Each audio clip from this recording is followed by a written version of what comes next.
Gayunpaman, kung hindi wasto ang paggamit, ang mga pestisidyo ay maaaring humantong sa paglaganap ng mga peste, pagkalason ng tao at hayop, kontaminasyon sa lupa, tubig at hangin na naglalagay sa panganib sa kapaligiran at kalusugan ng tao.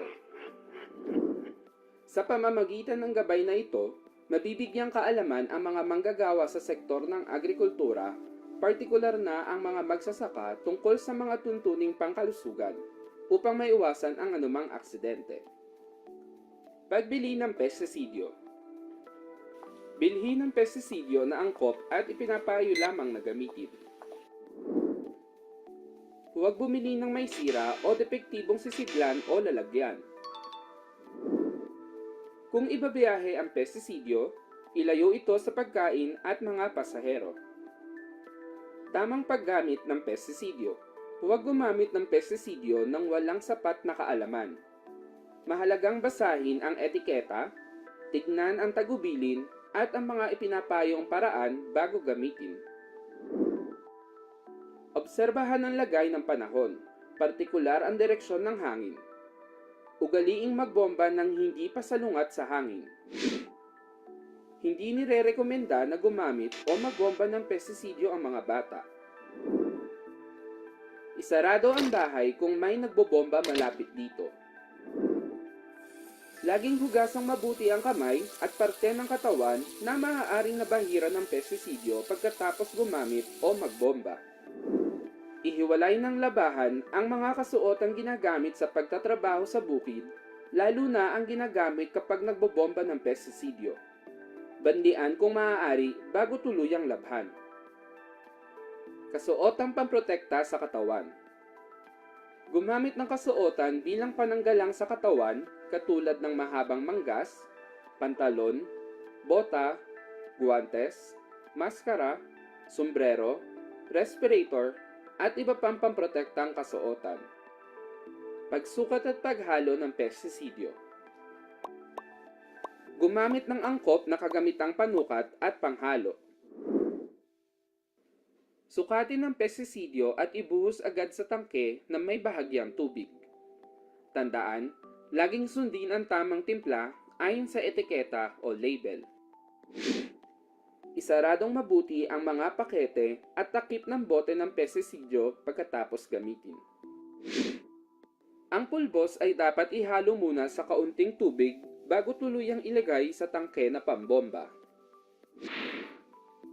Lagyan ng tubig ang tangke ayon lamang sa dami at haluing mabuti.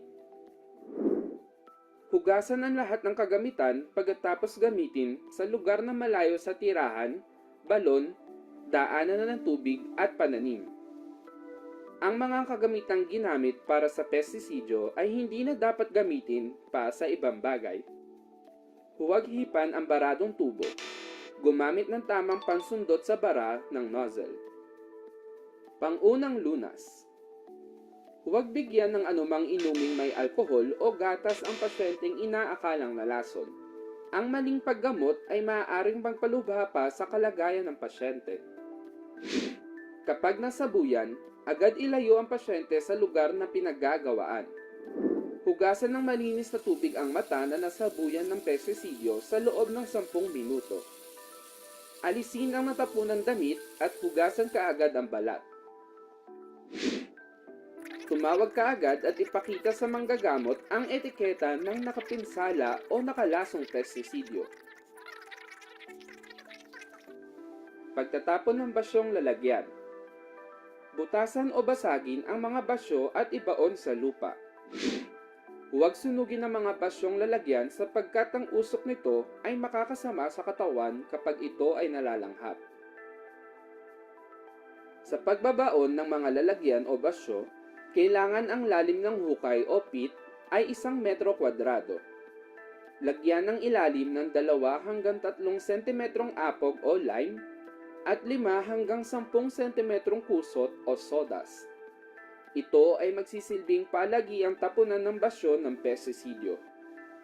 Ang hukay ay dapat malayo sa daluyan o kuhanan ng tubig.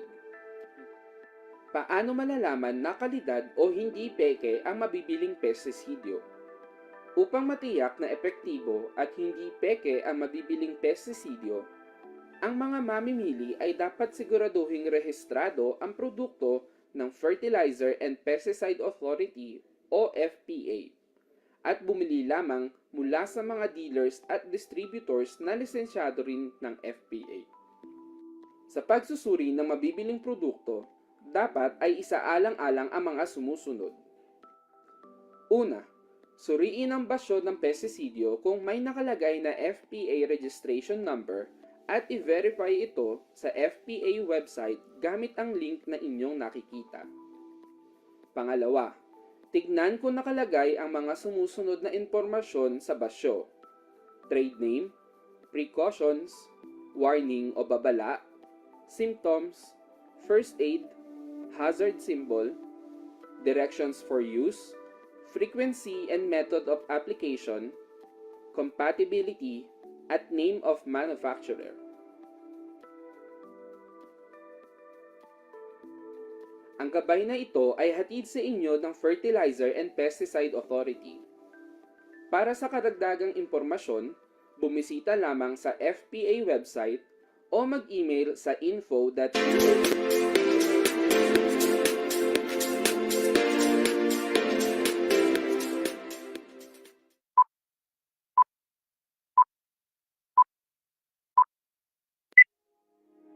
Isang masagana at mapagpalang tanghali po sa ating lahat. Welcome back sa mga nakatutok na mula pa kahapon. At kung first time niyo pong manonood, welcome po to the FPA Webinar Series Season 4, kung saan pag-uusapan po natin ang mga frontline services ng Fertilizer and Pesticide Authority.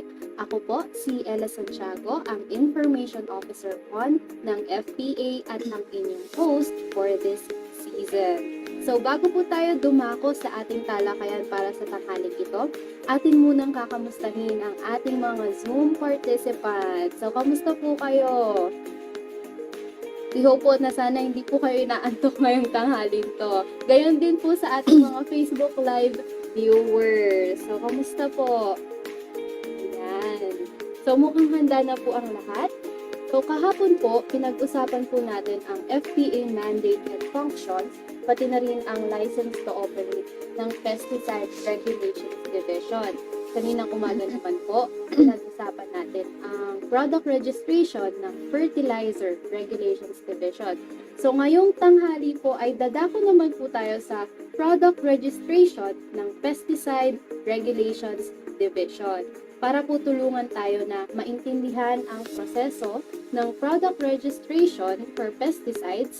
Sasamahan po tayo ng Chemist 4 ng Pesticide Regulations Division. Let's all welcome po Ma'am Chris and Joy L. Minguez. Hi, Ma'am! Kamusta naman po kayo ngayong tanghali? Okay naman po. Baka may gusto po kayong batiin. Baka nanonood po yung mga lolo-lola nyo, ganyan. Hello, good afternoon sa lahat. Hopefully, marami kayong matutunan sa presentation ko about product registration of pesticides and other agricultural chemicals. And so, habang nagpe-present po si Ma'am Chris, pwede na po kayong maglagay ng mga questions nyo sa ating chat box at sa ating comment section. So, ready na po ba kayo, Ma'am Chris? Sure. Okay, so let's start na po yung discussion. So, good afternoon, everyone. So, for this session, I'm going to present to you the salient features, our policy with regards to pesticide regulation, particularly the product registration procedure of the FPA. So again, I'm Chris Minguez from the Pesticide Regulations Division, currently the chemist for handling the product registration of new proprietary pesticides and other agricultural chemicals, including the issuance of experimental use permits. So my outline of presentation for this afternoon is, first, I'm going to be discussing the regulatory framework for your overview, and then the product registration, which will include experimental use permit, issuance of experimental use permit, and the pesticide confirmatory analysis as the one of the requirements for product registration. And for the others, I would also be touching topics concerning warehouse registration and CAIP, or what we refer to as the certificate authorizing importation of pesticides. So I'm sure this has been repeated, no, in the webinar sessions, but again, I'd like to reiterate that the legal basis for our pesticide regulation is the Presidential Decree 1144 in the year 1977, which creates the Fertilizer and Pesticide Authority and abolishing the Fertilizer Industry Authority. So, in view of the urgent need to create a technically oriented government authority that is equipped with the required expertise, so FPA was created to regulate, control, and develop not only the fertilizer industry but also the pesticide industry.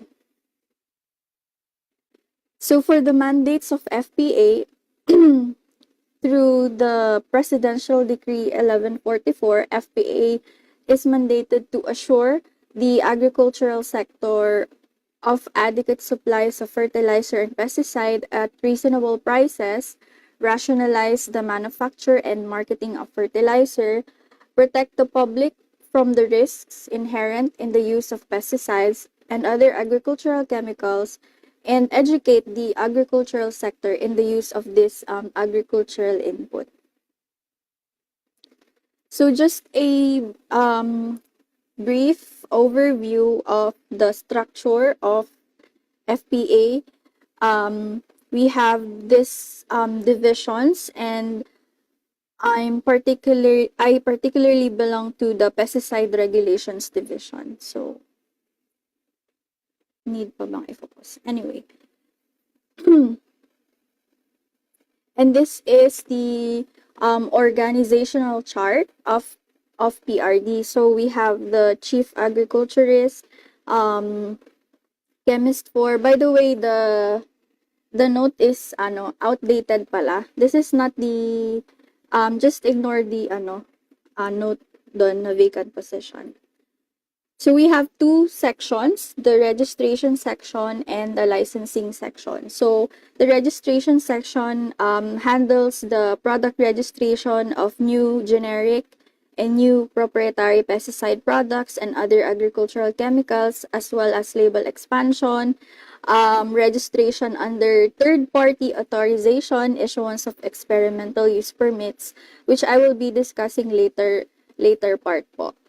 And for the licensing section naman, I believe these were discussed yesterday but by my colleague about the licensing of pesticide handlers, dealers, and commercial applicators. But I'm not sure if they were able to discuss about the import permit. But anyway, I have included it sa last part ng presentation ko. So again, for everyone's information and guidance na din, these are the list of offices in FPA. So the first one is Pesticide Regulations Division. So I've mentioned our external services being provided to our pesticide stakeholders, and we also have Fertilizer Regulations Division for the product registration naman ng fertilizers. They also issue experimental use permits.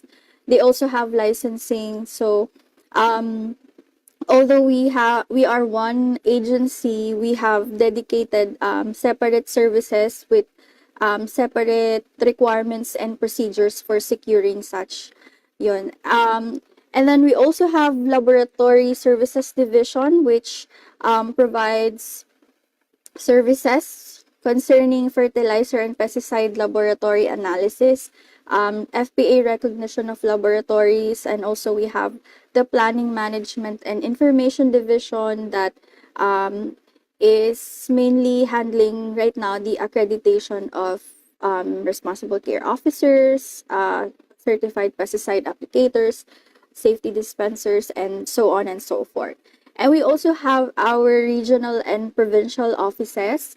They are mainly responsible for the monitoring and enforcement of the rules and regulations of FPA. And of course, we have our office of the executive director and deputy executive directors, and also our support office, the finance and administrative division.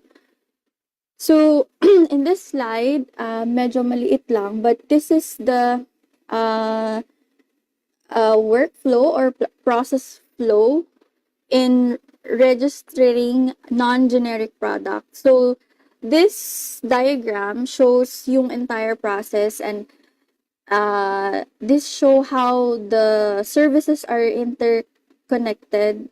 Also, yung order, kung makikita nyo kung ano dapat yung una nyong applyan, which process are parang pwedeng to be applied simultaneously, alin yung prerequisite for applying to, let's say, license. So, if we can zoom in, siguro, how do we, ayan. Anyway, so, ano ba to? Zoom.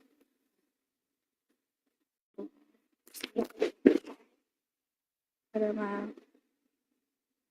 ma-focus.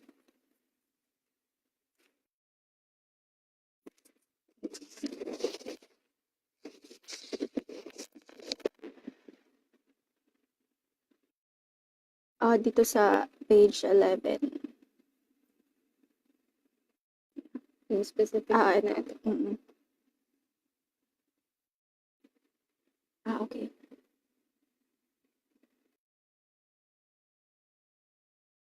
Sige, ano na lang.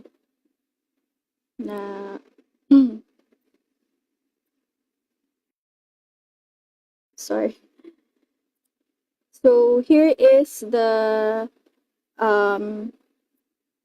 small portion of the diagram. So, I'm gonna show you the process the process flow for the licensing application. So, as you can see, let me just zoom in. Ayan. So, as you can see, application for license, it involves plant inspection, but not all types of license to operate requires plant inspection. Only those that are required of occupational health and safety requirements of FPA. So, example, pesticide manufacturers, formulators, repacker, extruders. So, yung mga pesticide facilities na yon, they are required yung plant inspection for them. And also, as you can see sa process flow, accreditation of the responsible care officer or ARCO is a prerequisite for the license, and also the warehouse registration. And I think na-discuss naman to yesterday with Miss Lovely, our licensing section chief. So, yon, before you can apply for, before you can even submit your application for license to operate sa PRD, you have to secure ARCO ID and also the warehouse registration.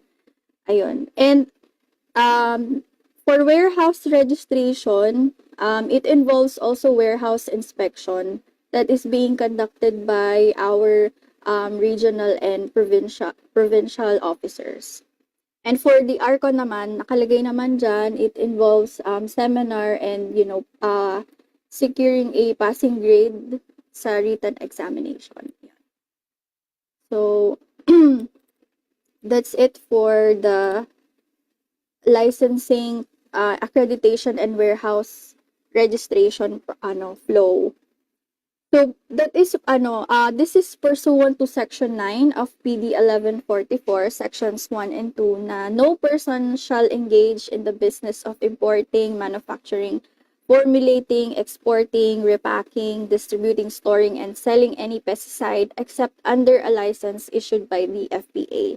So a separate license shall be required for each establishment or place of business subject to these rules to be conspicuously displayed therein.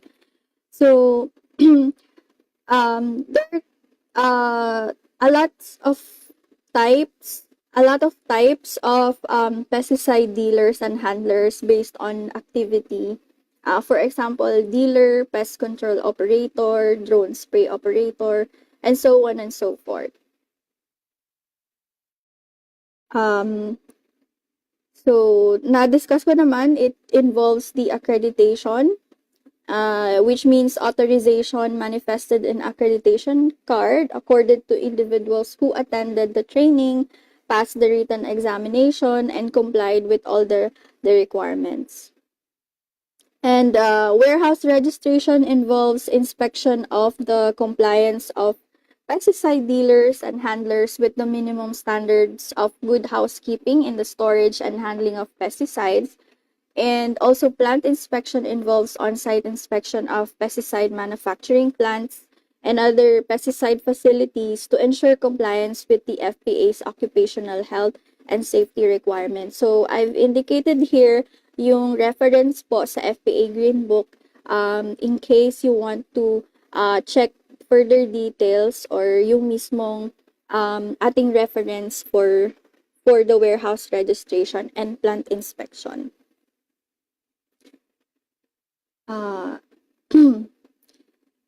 So you can access. So actually, I'm not sure if the links are provided po no publicly, but we are now in the process of updating our citizens charter for submission to ARTA, and there will be some updates and amendments. So kindly na lang po, wait for the issuance ng new citizens charter, particularly sa pesticide, because we will be improving the list of requirements. We will be streamlining, and no worries naman because we will be issuing I think memorandum circular kapag may mga changes kaming gagawin. So, for the schedule of revised fees and charges for accreditation licensing of pesticide handlers, you may refer to Table 9, page 143 of the Green Book. So, let's go naman to the part of the process flow showing the application for EUP, the process for issuing experimental use permit. So, let me just zoom in again. So there. So kung makikita nyo, it's parallel siya sa application for license kasi usually for new registrants na talagang wala pa silang other activities, magre-register pa lang sila ng new products, usually they don't have the license yet, but we require them to submit na the license application for license. So meaning they have to secure na rin yung ARCO ID and certificate of warehouse registration. So for the application for EUP, the process also involves submission, of course, of the required documents and then evaluation of data by FPA and our external technical evaluators, and of course the issuance of EUP to the applicant. So once that na-secure nyo na yung EUP and you also have your license, that is the time that you can apply naman for import permit.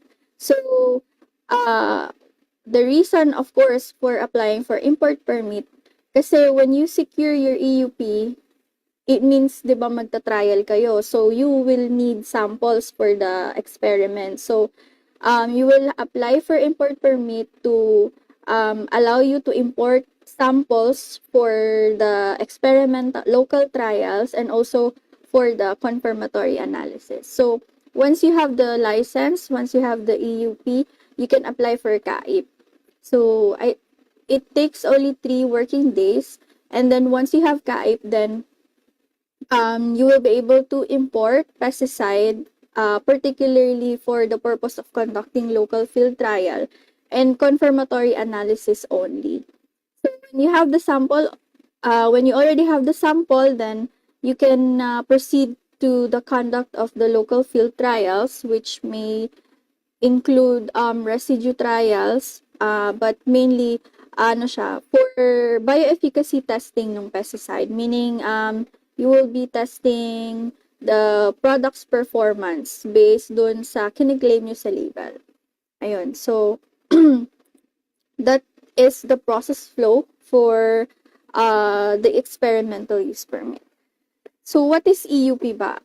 EUP is issued to registrants prior to conduct of any local field trials, which shall only be done by FPA accredited pesticide researchers following the FPA approved protocols. So ano ba yung reason why we need EUP? So the purpose is it limits the amount of pesticide necessary to conduct the test so as to safeguard the health of direct and indirect users of the product as well as the environment. So, for the list of FPA accredited pesticide researchers, I think we regularly update our list in the FPA website, so you can check the list. However, contact details are not included. So, you can email, if I'm correct. Ito pa rin ba yung applicable? Yeah. So, just email fpaaccreditation@gmail.com and coordinate with PMID for the contact details. It must be noted that researchers must not be affiliated with the product registrant, or it must be third party, except for EUP 1A and 1B, which I will be discussing later kung yung mga types ng EUP. And researchers must have valid accreditation within the period of the trials and has the appropriate specialization or expertise, for example, plant pathology for fungicides, weed science for herbicides, entomology for insecticides, and so on and so forth. So I would like to emphasize that data generated from trials without EUP shall not be accepted for registration. So yun, need nating alalahanin. So if you are going to, kung the purpose of conducting trials is for product registration, you must ensure that it is covered by an approved experimental use permit duly issued to you by FPA. Yun. So here are the frequently asked questions, like do we need to apply for an experimental use permit? So depende yung sagot. So hindi mo kailangan ng EUP if the product is already registered and you will use it according to its label. So hindi naman kailangan nun. Is EUP required if the no, if the product that you want to register is already generic. So nakalagay naman, I will also discuss what generic means later on. So yes, if the product is already registered, even if it is already generic, but you want to test its efficacy to other crops or target pests not listed in the label, you want to test the product using other application method, drone application or aerial application not listed in the label, test the product using other use rates not listed in the label, and yes, required ang EUP if the product is not registered and you want to use it in an experiment or testing, even if you do not intend to register the product with FPA. So, why do we need? I hope you understand yung explanation about when can you say na need yung EUP. But if you have further questions, just pwedeng sa chat. I will be happy to answer your questions. And also, another frequently asked question is, why do we need to apply for experimental use permit before we apply for product registration? So, if you want to register a product and it is not generic, then you will be required to submit local bioefficacy data, which you can generate through conduct of local field trials. Hence, prior to conduct of local trials, you have to secure an EUP kasi kung maalala nyo kanina, data generated from trials without EUP will not be accepted for product registration. Ayan, so what does generic means? So generic products refers to products that were registered with FPA using proprietary data and complying data requirements but has already lapsed data protection. So, generic means parang wala ng data protection yung mga sinubmit nila na data, so that yung ibang mag-a-apply, they don't need to comply or prove yung safety and product performance kasi basically they are just the same with what is existing. As long as wala ng data protection. Yan. So, if you compare the requirements for registering generic product compared to proprietary, relatively, mas konti na yung hinihingi naming mga data and documents for generic. So, another question that we always get is, I want to register my product. Is it generic or not? So, ayun nga, it is considered a new generic product if it is similar with an FPA-registered generic product. Similarities in terms of type of formulation, product composition, method of use, claimed efficacy, and product safety. So, the question is, it is not generic kasi wala ngang similar product. So, medyo paulit-ulit lang pala yung statement ko dito, but it points to the same principle. So, possible din pala na generic na yung product mo, but it has different claimed efficacy. Kumbaga, for example, this brand name or product has been registered for, let's say, 20 years na, and it is registered for use in rice. But you want to register it to another crop. So, although the product is considered generic kasi matagal na siya, kaya lang yung approved naman na registration sa kanya is, did I say rice? Rice. So, yun. Hindi siya ma-exempt sa EUP kasi you are expanding the use to banana. So, not rice. So, yun. So, parang mali yung, tama ba? Oh, tama. Another question, it's the same. I want to register my product, pero I want to know if it's generic or not. So, unfortunately, FPA has no available list for your fast reference to distinguish generic products from non-generic products. So, wala pa kaming ganong database also na published sa website for you to distinguish if a product is generic or not. So, if you are not sure, you will have to ask us, any representative from PRD, so that we can check our records and then we will let you know. Kasi when we identify if product is generic or not, since wala nga kaming database, then we'll have to retrieve old files to check if wala na nga siyang data protection. Yun.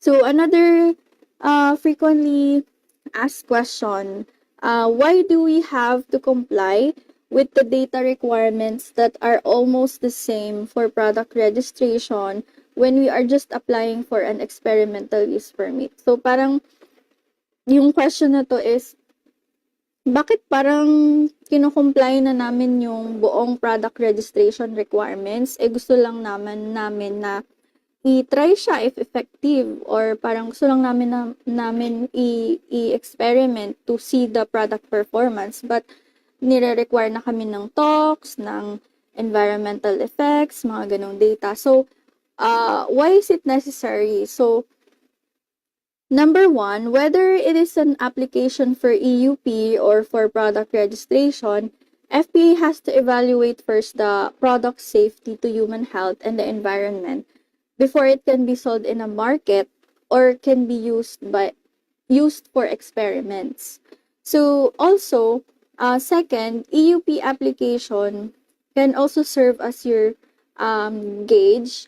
So meaning, if a product is denied for an EUP due to health and safety risk or unacceptable risk, it is certainly will be denied for product registration as well. So, kumbaga, gauge nyo yung EUP na kung safe siya and pinayagan siya for local trials, then meaning the chances of it being denied would probably sa mga sa product performance, but for the safety, health and safety risk, na screen na yon before pa sa product registration application. So ina-assess na siya sa EUP application para rin, 'di ba, walang resources na masasayang. Pinayagan kayong mag-trial and yet meron pala siyang health and safety risks, tapos hindi rin siya matutuloy for product registration. So yun, it also serves as our gauge then. And then lastly, if the experiment is for research and product development only, data requirements are relatively less than the data requirements for experiments that is being conducted for registration purposes. And such trials can only be done in FPA license site, also referred to as research station. And license requirements for research stations follow the same requirements for licensing of end users or institutional user. So there. So ito yung type of experimental use permits. So EUP 1A covers coded compounds and formulations in the initial stages of product development to be tested only within the company's research station. And take note, data generated from the trials is used for research purposes only and is not intended for product registration.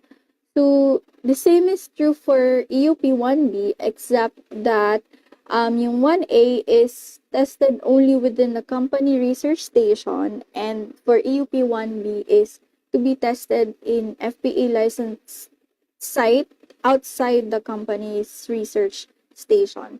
And ito naman yung EUP2, which I have mentioned paulit-ulit kanina.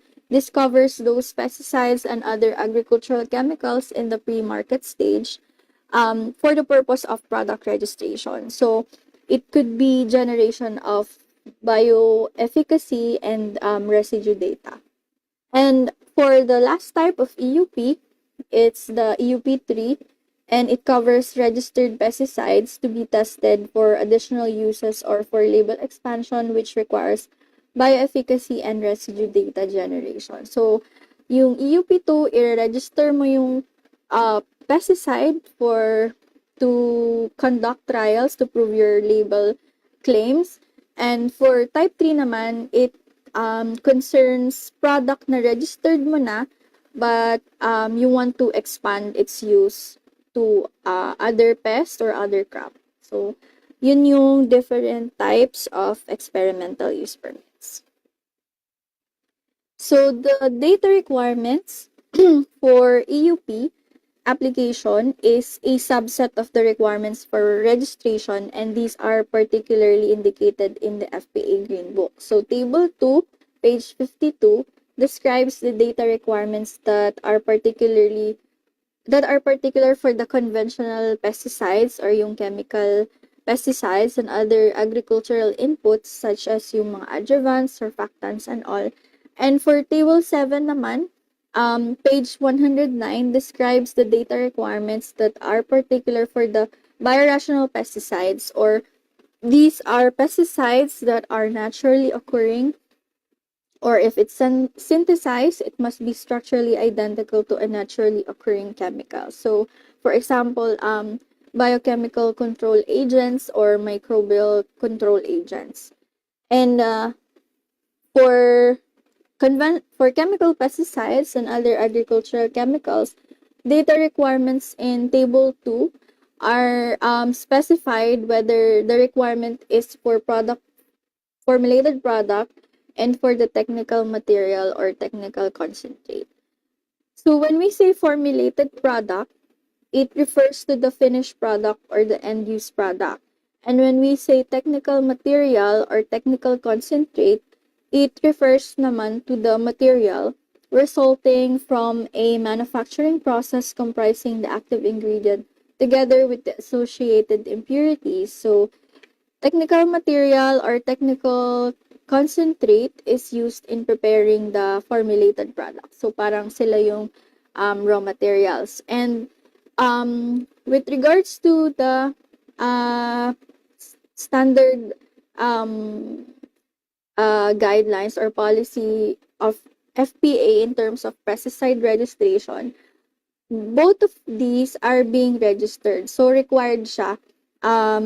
Hindi lang yung formulated product, also yung technical material, nire-register din po yan per source. Meaning, if you have source from China for the same formulated product, and then you also have supplier of raw mat, let's say from Germany, both those suppliers must be registered with FPA. So, China, Germany, France, even if same company siya, let's say company X, owned naman niya yon, yung China, yung Germany, yung France, it still has to be registered with FPA for the formulated product.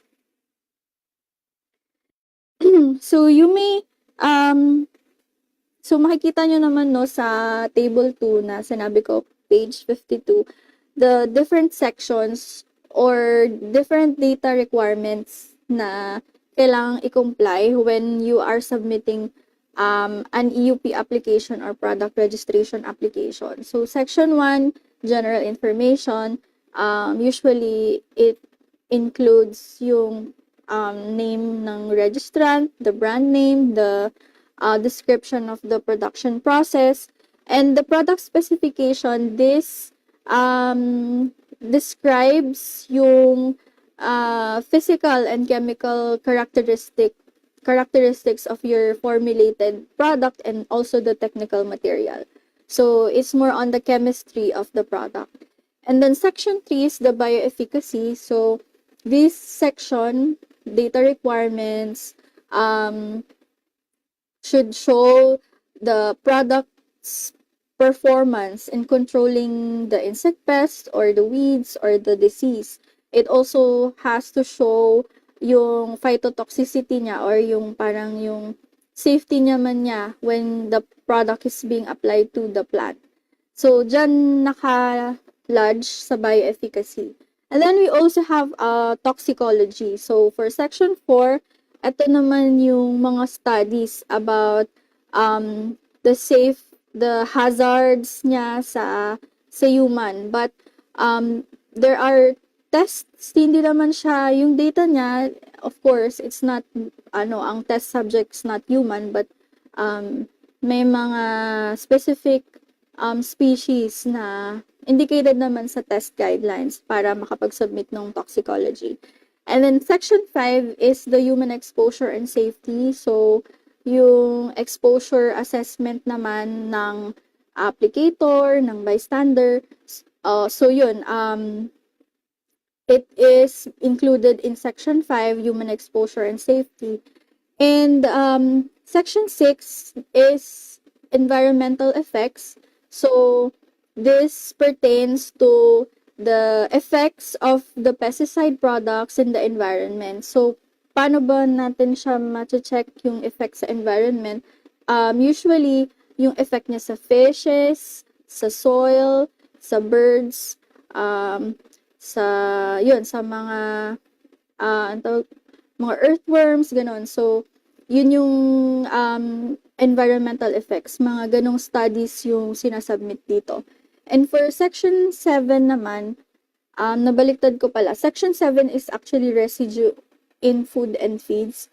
So, residue naman pertains to the mga studies about yung mga pesticide residue na naiiwan sa crops kapag um, nag-apply tayo ng pesticide. So, data na nade-derive natin sa ganitong data submissions is yung maximum residue limits and also the pre-harvest interval. And hindi ko lang nalagay, but it is also one of the most important aspects na kailangang i-comply ng mga registrant natin is yung Section 9, which is the pesticide product labeling. So, we have I think, an entire chapter for that, discussing ano yung mga requirements and standard ng FPA when it comes to pesticide labeling. And yung pesticide labeling na yon, lahat ng information doon is derived from these sections. So, product specification, ano bang laman niyang active ingredient, anong yung amount of each active ingredient na nasa formulation mo. If it's flammable, nakalagay din yun sa product specs, and then you have to reflect it sa label. Sa bioefficacy naman, Section 3, saan siya effective? So, under the directions for use, ilalagay doon anong application rate na effective.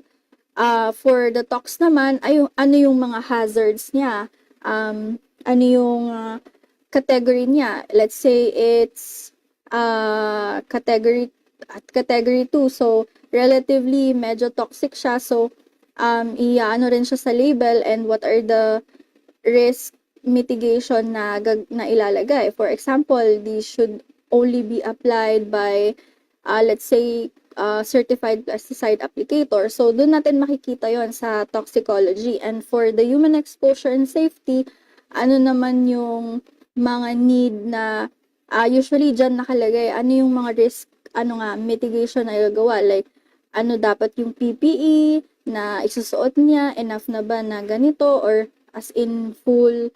So, may mga ganong study, and yun yung mga information na madederive natin which will be reflected sa product label. So, for example then, sa Section 6, environmental effects, meron pala siyang effect sa birds or sa fish. So, one of the measures na pwedeng ilagay sa label is, do not apply near bodies of water. Do not, although matik naman yun, do not dispose it sa, of course, sa rivers and ganyan. And sometimes, if it's really particularly, let's say, toxic siya sa birds, ganyan, FPA can determine yung approved use. Like, for example, pwede lang siya sa greenhouse. May mga ganon.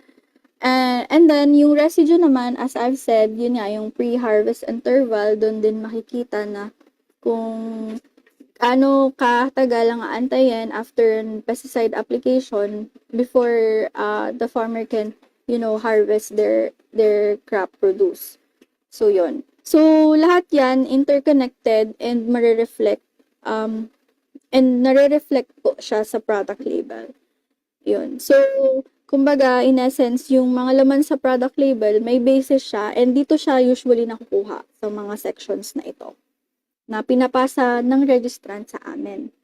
So, we have a checklist of requirements for applying EUP, and as I've mentioned nga, we are in the process of revising our Citizens Charter. We are trying to streamline pa the list of requirements, but nakalagay ito sa Green Book natin, or our regulatory policies and implementing guidelines, that special circumstances often arise from the nature of a pesticide or its use or the results of testing, which dictate whether more or less or different data are required, and FPA shall make modifications whenever appropriate and necessary.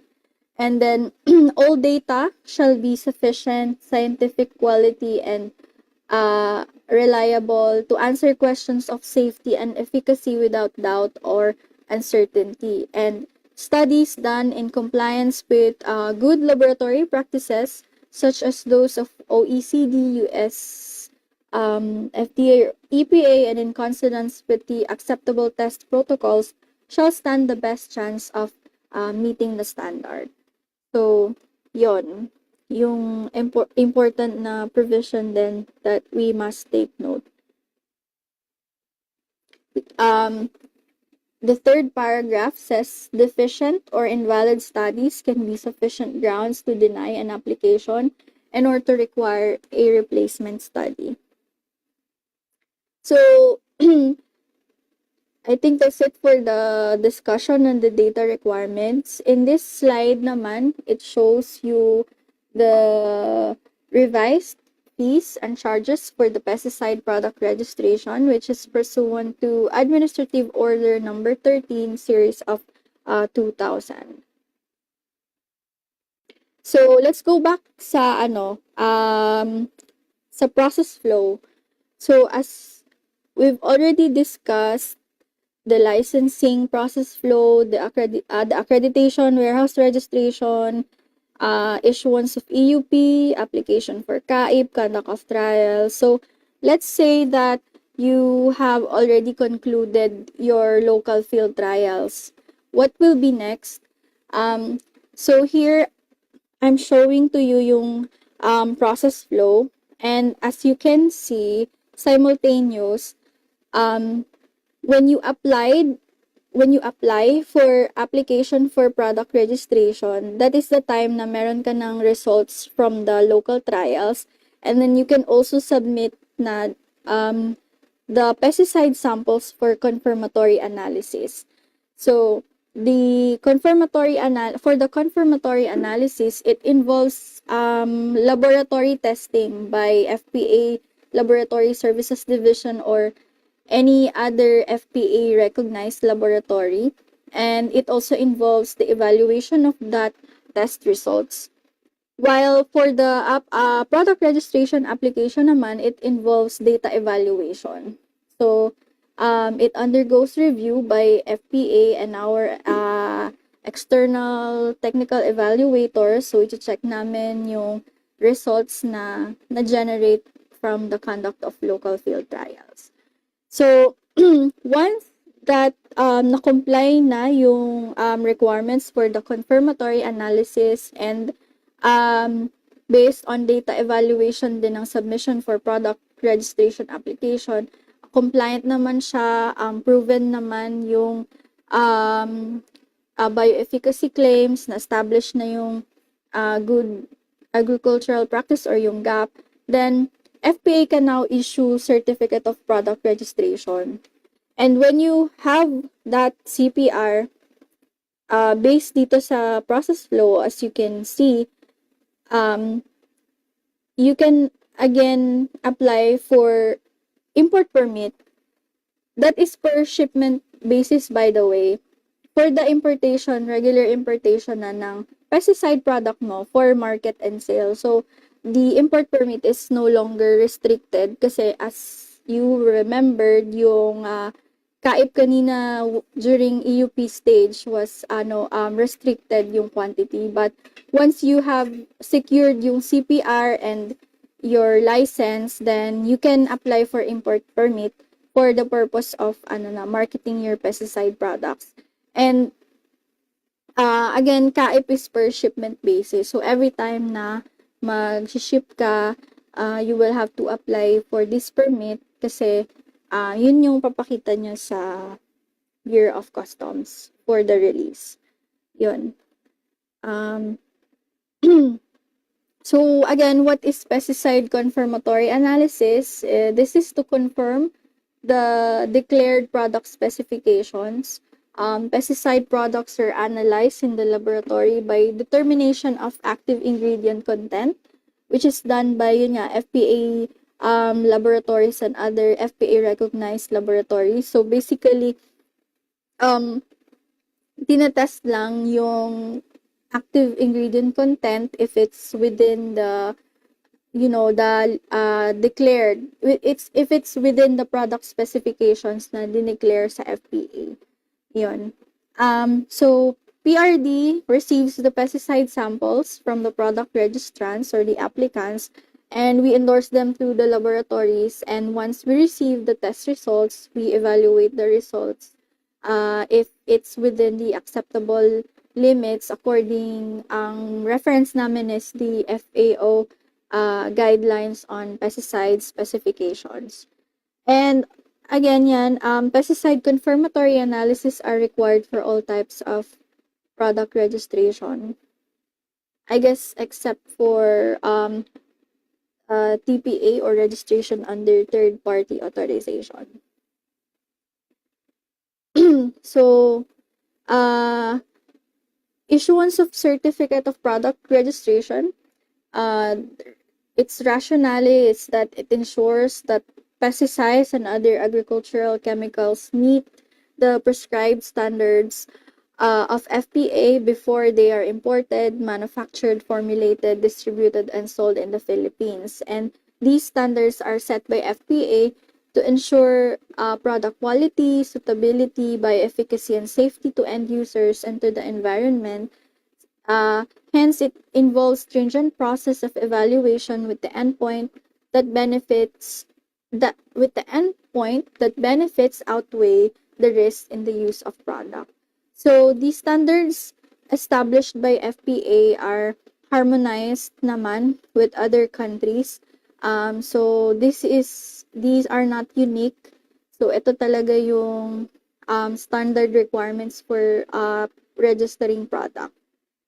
There. So I think we have already finished discussing the process flow. So again, I'd like to reiterate na this process flow is showing you the initial registration of new non-generic products. So it shows you the complete process, but not necessarily na pagdadaanan nyo lahat, because it depends on the type of product registration, the nature of your submission, or the nature of your available data that you will be submitting to us.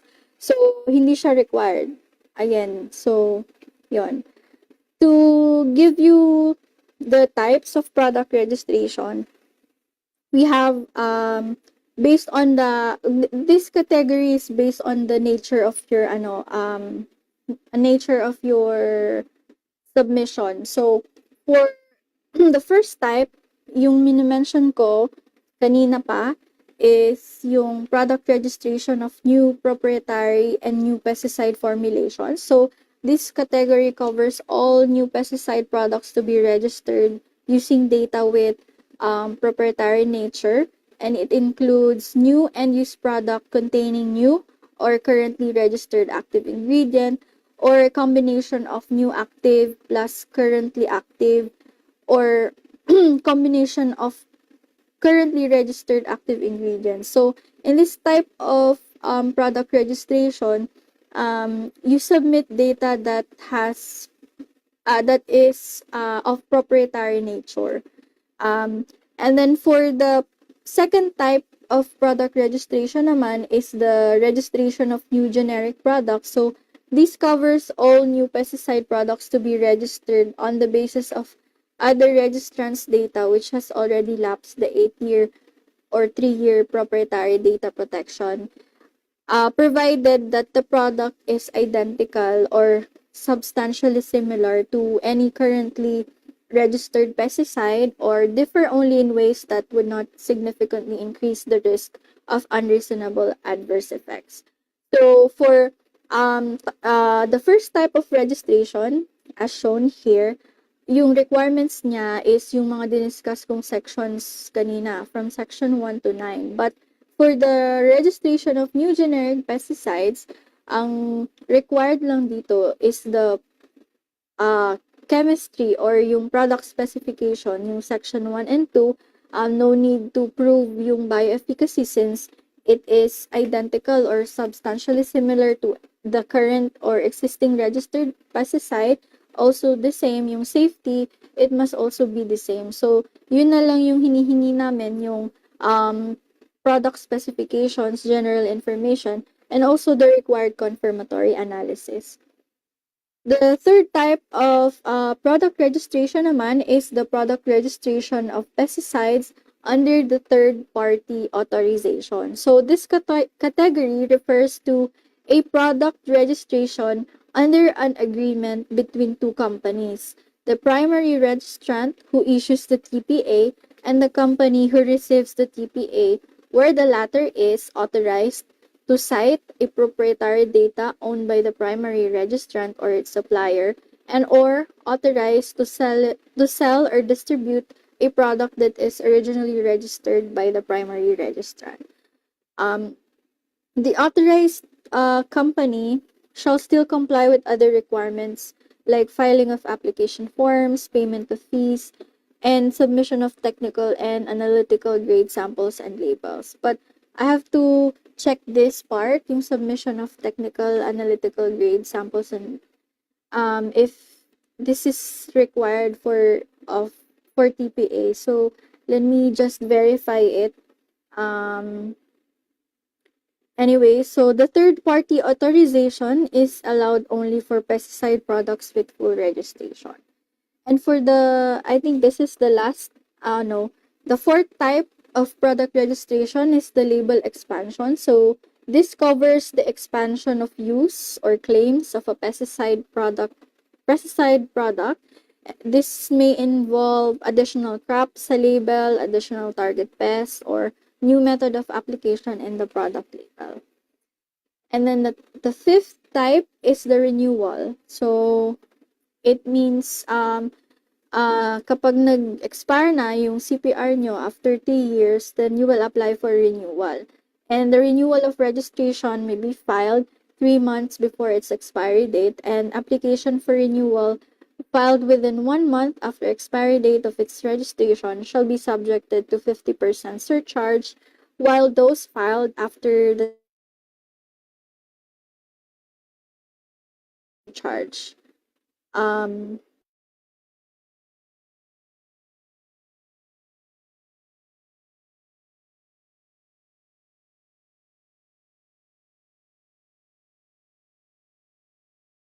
Have clarified this provision, but I forgot if every year ba siya or 100 surcharge. Let me also verify that.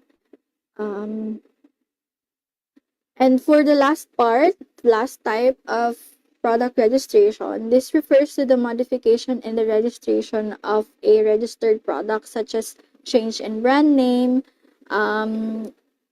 change in recipe, use rate, PHI, MRL, or the name of the manufacturing or formulation.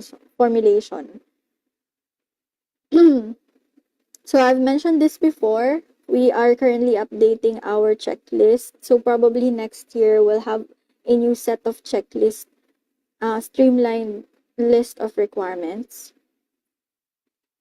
And I have mentioned also this before.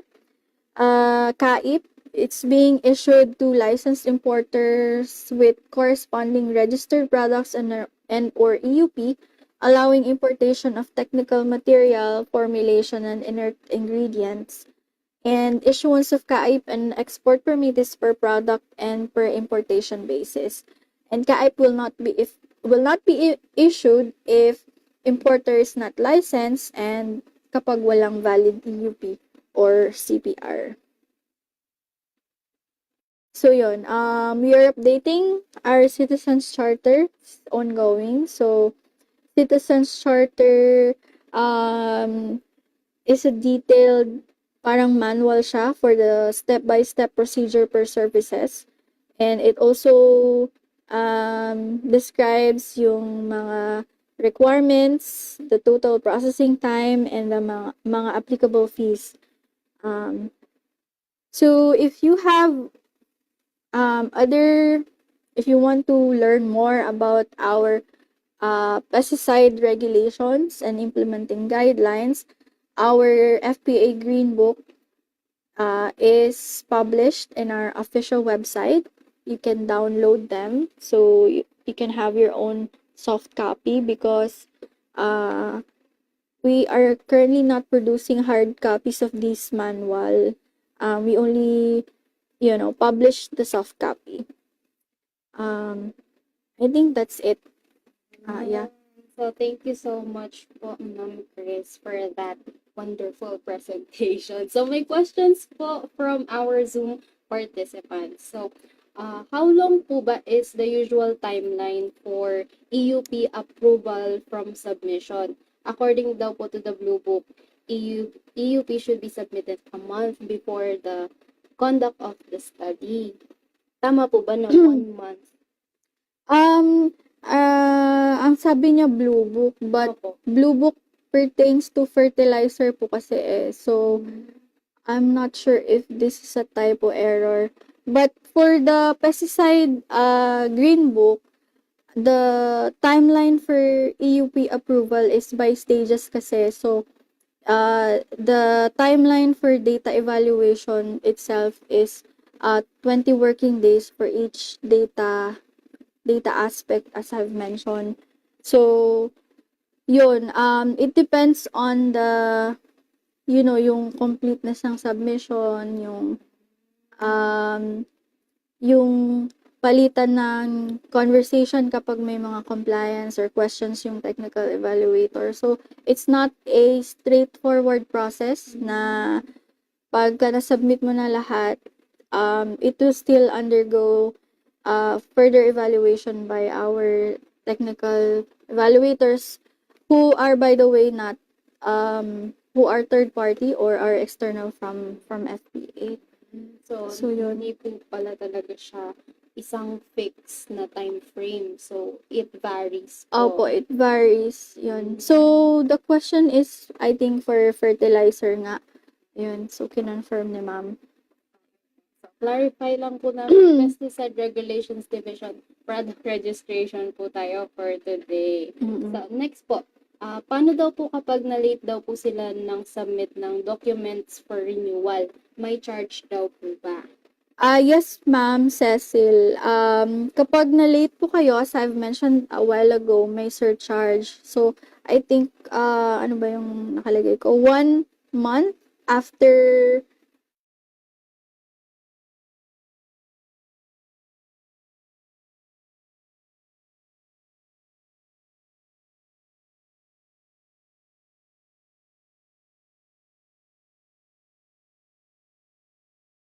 kasi we allow naman submission of applications even 3 months before its expiry date. So, kindly, ano na lang po, be mindful of the expiry dates of your certificates. Sa ating Facebook Live naman po, may question po, Ma'am Chris. I would like to ask daw po, what if our product for EUP registration is a post-harvest product? Sa requirement list, may section po kasi na hindi siya applicable. Can we put not applicable po? So, to clarify, post-harvest products, if it's considered ano pa kasi agricultural chemicals and it's covered under the jurisdiction of FPA. So, meaning, covered talaga siya ng FPA regulation. For the tanong niya na there are data requirements that are not applicable nga due to the nature of the product. Allowed naman po yun. As I've mentioned kanina dun sa binanggit kong provision sa FPA na special circumstances may arise. So, ang sagot lang dun, yes po, pwede nyong i-justify but do not put NA or not applicable. So, yun. You have to provide explanation why it's not applicable for our evaluation purposes.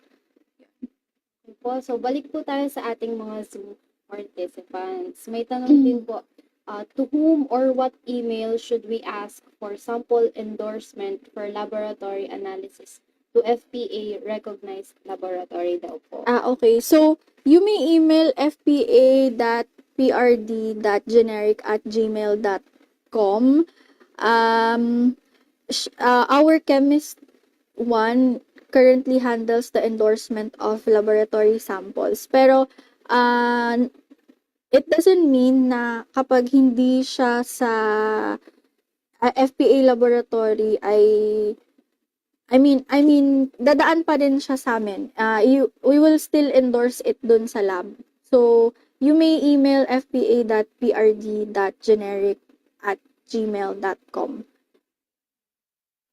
So, how about naman po in the updated Citizens Charter, will disinfectants guidelines be included daw po?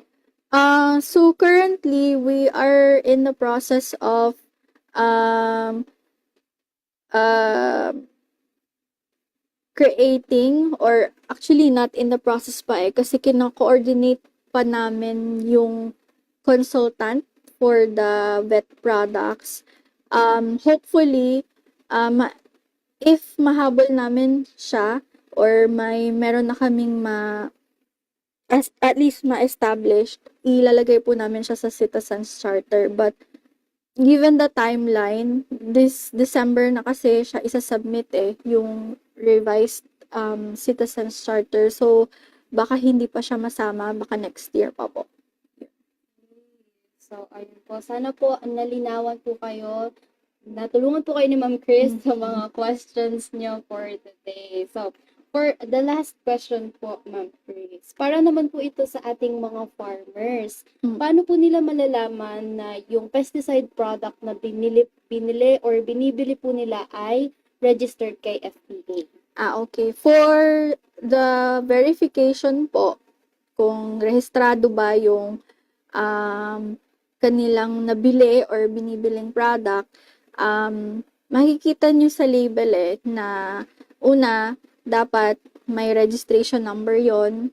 So, pangalawa, pwede nyo pong i-check sa website namin. Meron po tayong regularly na ina-update doon na list of registered products kung saan nakalagay doon yung brand name, anong company yung nagrehistro, para saan yung gamit niya, paano siya gamitin. So, pwede nyo pong i-check sa website po namin yung listahan.